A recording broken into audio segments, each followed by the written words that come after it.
Interim government যে government আইন আছে আইনের মধ্যে সব চলবে, কেউ আইন তুলবে না। আমার হাতটা এইভাবে বেঁধেছে, বেঁধে 5 চটকা স্যার বসে বল যে ভাই আপনার মালটা আপনি সাইডে রেখেন। মানে এইটা আর্মি তন্ত্র, এরা দোষ করবে। নির্যাতন করে মেরেছে 3 ঘন্টা।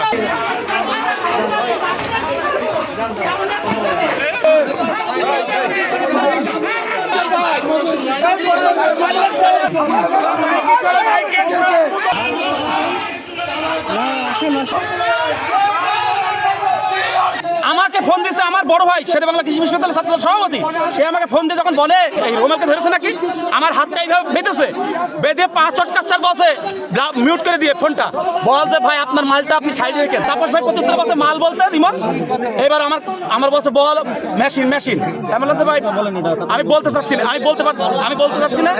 তখন আমার চর মেরেছে বাম কানের এখানে, আর চর মারার পরে তখন বাধ্য আমি বলছি ভাই মেশিন। তখন তাপস ভাই বিষয়টা বুঝতে পেরে হয়তো বা বলছে রিমন কি বলছো তুমি, আমার কাছে মেশিন থাকবে কেন বলে ফোনটা কেটে দিচ্ছে। মানে যা না তাই আমার বলছে 72 ঘন্টার ভিতরে তুই মেশিন দিবি, এখন অস্ত্র দিবি, নাইলে তোর ছাড়বো না, একটা মেরে ফেলবো, কোনো ব্যাপারই না। মানে এইটা আর্মি তন্ত্র, এরা দোষ করবে।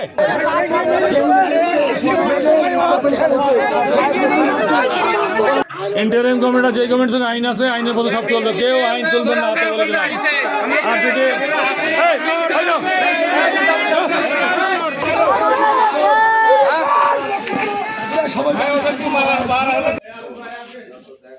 এই জায়গাটা সবসময় গায়ে থাকে।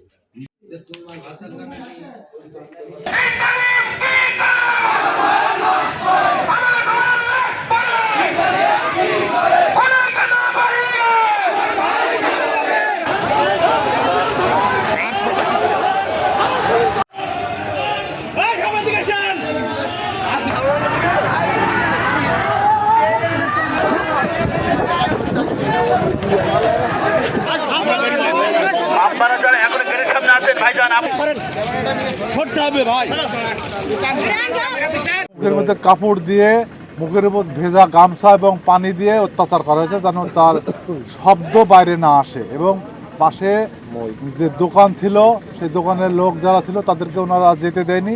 তারা তার সমস্ত কথোপকথন তারা শুনতে পেরেছে এবং তার অত্যাচারের মাত্রাটা কী ছিল সেটা তারা উপলব্ধি করতে পেরেছে। আইনগত আমরা প্রশাসনের মাধ্যমে যেতে চাই, আমরা হটকারিতা চাই না।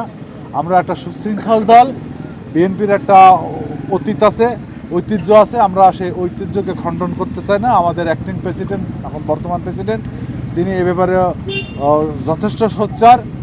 আর এর বিচার বিভাগেও তদন্ত হবে এবং আমরা একটা মামলা করছি আমাদের ভিকটিমের ভাই বাদী হয়ে, এবং আমাদের কেন্দ্রীয়ভাবেও একটা মামলা রুজু করা হবে।